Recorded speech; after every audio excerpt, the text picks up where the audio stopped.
और कई लोग तो ऐसे हैं उनको आज तक हनुमान चालीसा पढ़ना नहीं है, आज तक कोई चालीसा, चाहे गायत्री चालीसा हो, लक्ष्मी चालीसा हो, शिव चालीसा हो, पढ़ना ही नहीं आती। बस बैठ गए भगवान के सामने और पढ़ लिया आसन लगा के। नहीं नहीं नहीं, चालीसा पढ़ने का भी एक नियम है। अगर कोई लक्ष्य लेकर पढ़ रहे हो तो उसका एक नियम है। पूरी जिंदगी पढ़ते रहोगे तो भगवान की प्राप्ति नहीं है, पर लक्ष्य लेकर अगर पढ़ा है आसन से, जिस भगवान की चालीसा पढ़ रहे हो उसकी मूर्ति या उसका फोटो आपके सामने होना चाहिए। एक घी का दिया, अगर हनुमान चालीसा पढ़ रहे हो तो या तो घी का दिया जलाओ, वो भी गाय के घी का हो, भैंस के घी का मत जलाना। हनुमान जी कभी प्रकट नहीं होंगे भैंस के घी से। घी का दिया लगाइए अगर चालीसा का पाठ कर रहे हो हनुमान जी का। और बहुत ज्यादा संकट है, बहुत ज्यादा परेशानी है तो हनुमान चालीसा का पाठ करो तो तिल्ली के तेल का दिया लगाओ,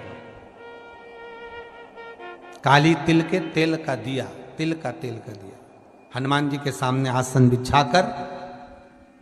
बहुत तकलीफ है तो 3 पाठ प्रतिदिन करो और एक आसन से जितने समय 9 बजे अगर आप बैठते हो पाठ करने तो 9 बजे ही बैठना है। 11 दिन तक प्रतिदिन 3 पाठ रोज करो।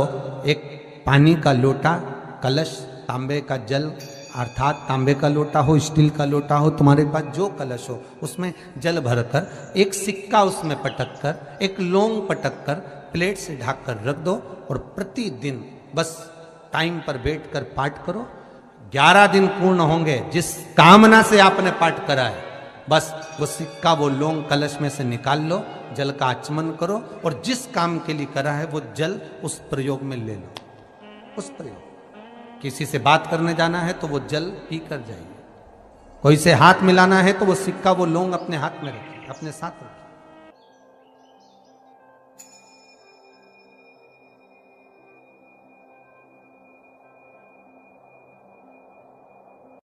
श्रोता भाई बहनों से केवल इतना सा निवेदन है कि जिस भूमि को, जिस मकान को, जिस जमीन को, जिस जायदाद को आप बनाना चाहते हैं, जिस प्लाट को आप निर्मित करना चाहते हैं, कई कई घर ऐसे किराए के मकान में रहते थे तो अच्छे रहते थे, जब से घर बनाया प्रवेश करा तब से रो रहे हैं। 25 बार वास्तु शास्त्री वालों को बुला लिया, उसने यहाँ से सीढ़ी तोड़ दो, यहाँ से बना दो, यहाँ बाथरूम तोड़ दो, यहाँ से बना दो, ये पीछे से रास्ता कर दो, यहाँ से बना दो। ईमानदारी से कहना, पहले के समय में क्या वास्तु शास्त्री होते थे? नहीं। घर के बुजुर्ग कहते थे यहाँ कमरा बना दे बेटा, बेटा कमरा बना देता, यहाँ रसोई घर बना दे बेटा। घर के बुजुर्ग कहते थे वहां कमरा बनता था, घर के बुजुर्ग कहते थे वहां पर भोजन बनता था। उसके बाद भी उनके घर में शांति होती थी, फिर भी उनके घर में समृद्धि होती थी, लक्ष्मी की कोई कमी नहीं होती थी। कमाते कम थे पर ऐश की जिंदगी जीते थे, सुखमय जीवन जीते थे। आज के जमाने में बेटा कमा रहा, बहू कमा रही, पोता कमा रहा, पोती कमा रही, दादा कमा रहा, सारा घर कमा रहा है, उसके बाद भी सुख और समृद्धि और शांति नहीं है, उसके बाद भी आनंद की अनुभूति नहीं है, उसके बाद भी हमेशा रोना केवल सुख का होता है। जरा सा घर में 4 लोग रह रहे हैं पर चारों के मुंह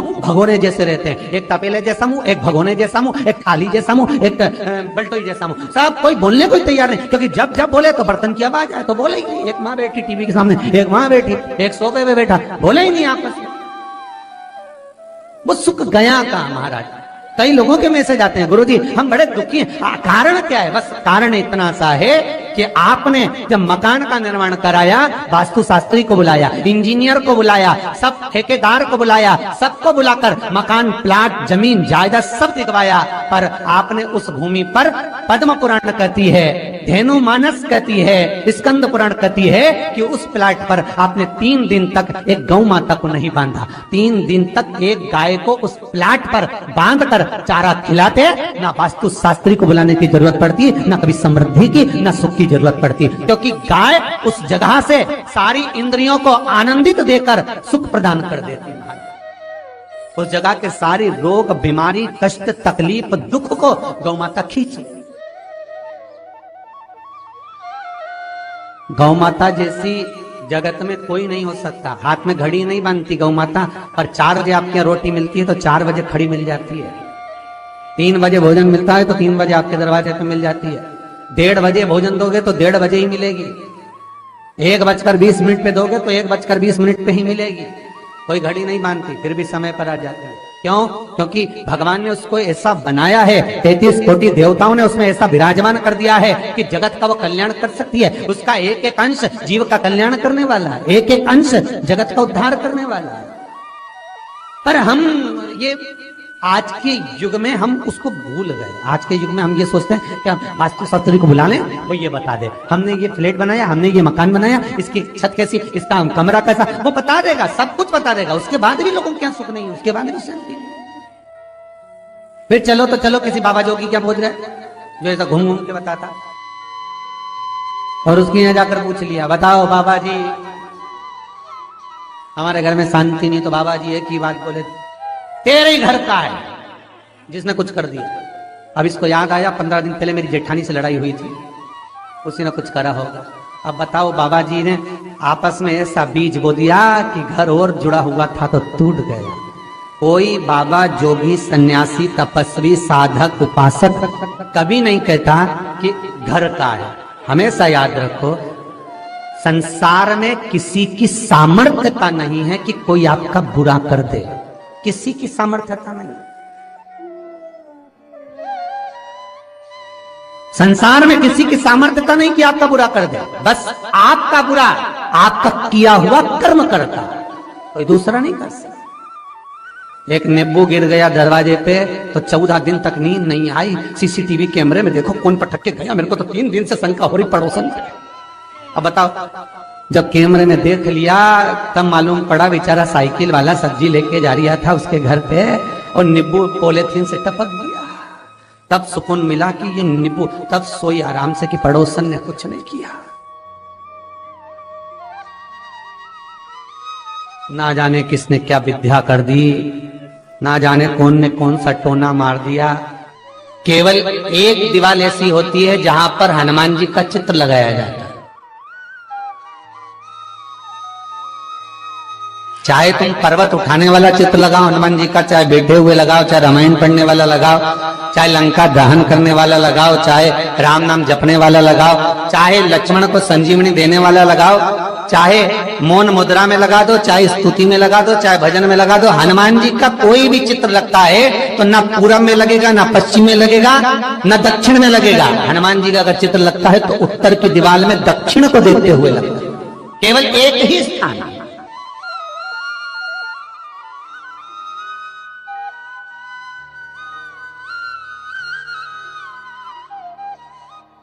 जैसे पूर्वजों के चित्र को, पितरों के चित्र को, गए हुए हमारे जीवों के चित्र को दक्षिण में विराजमान किया जाता है, उसी तरह हनुमान को उत्तर में विराजमान कर कर दृष्टि दक्षिण में कर दी जाती है।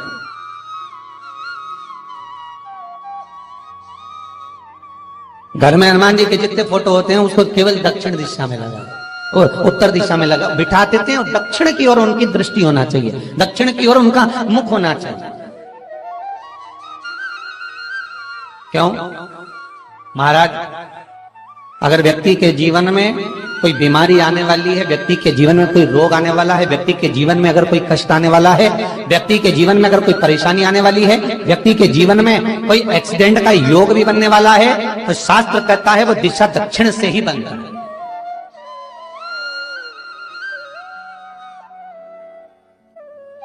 ये दक्षिण जो दिशा है ये यम की दिशा है। यहां संपूर्ण परिवार के साथ यमराज अपने आनंद में निवास करता है, यम दिशा।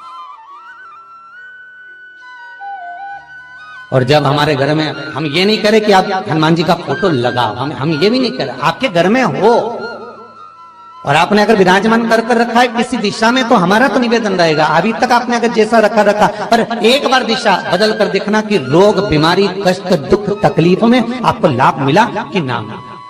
हनुमान जी ने केवल दक्षिण दिशा की ओर अगर मुख कर हमने विराजमान कर दिया, फोटो ही विराज दिया। हम ये नहीं कहेंगे आपसे कि आप बाजार से फोटो खरीद के लाओ फिर लगाओ, नहीं, आपके घर में हो तो आप लगा दीजिए, आपके घर में हो तो विराजमान करें।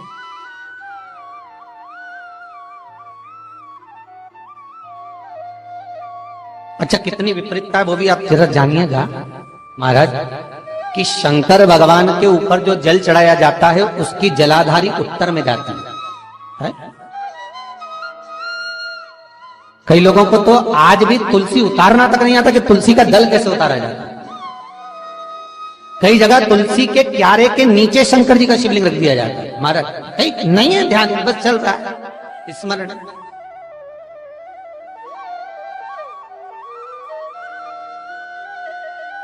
भगवान शिव का जो जल जा रहा है वो उत्तर की ओर जा रहा है और हनुमान जी को उत्तर में विराजमान कर कर मुख दक्षिण की ओर कर दिया गया।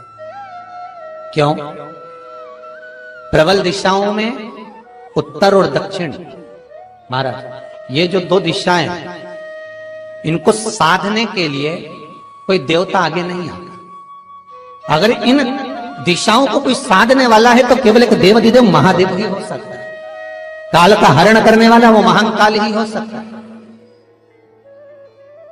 शंकर का ही एक अवतार है हनुमान जी महाराज, रुद्र अवतार महाराज। हनुमान जी से कहा तुम दक्षिण की ओर दिशा पर संभालिए। शिव जी कहते हैं मेरा जल जब उत्तर की ओर जाएगा तो इस दिशा को मैं संभालू, चिंता ना करिए। किसी लड़का और लड़की का विवाह नहीं हो रहा, 30 साल हो गए, 32 साल हो गए, 34 साल हो गए, लड़का लड़की का विवाह ही नहीं हो रहा। बहुत टेंशन है माता पिता। कोई मंगली है, कोई मांगलिक है, थोड़ा ढीले कम करो, प्लेन रखो। कोई मांगलिक है, कोई मंगल है, संबंध हो ही नहीं रहा। बहुत प्रयास कर रहे हैं, बहुत। 4 दिशा का स्मरण करिए, पूरब पश्चिम उत्तर दक्षिण का। हथेली पर आटे का दीप लगाइए, घी भर लीजिए और 4 बत्ती उसमें अलग अलग रख लीजिए महाराज। थोड़ा सा पीला चावल हल्दी में कर कर उसमें डाल लीजिए। जो लड़का और लड़की का विवाह करना उसी के हाथ में देना है। और देव उठनी एकादशी के दिन, जिस दिन देवता उठेंगे, जिस जगह पर तुलसी सालिग्राम का आप पूजन करते हो, गन्ने के नीचे, ईख के नीचे तुलसी का क्यारा रखकर पूजन करते हो, वहां पर भगवान शिव और भगवान नारायण का नाम लेकर उस दिए को रगवा दीजिए और वहीं पर हल्दी का तिलक उस लड़का या लड़की का कर दीजिए।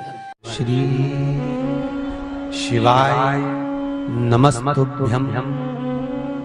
श्री शिवाय नमस्तुभ्यं। श्री शिवाय नमस्तुभ्यं।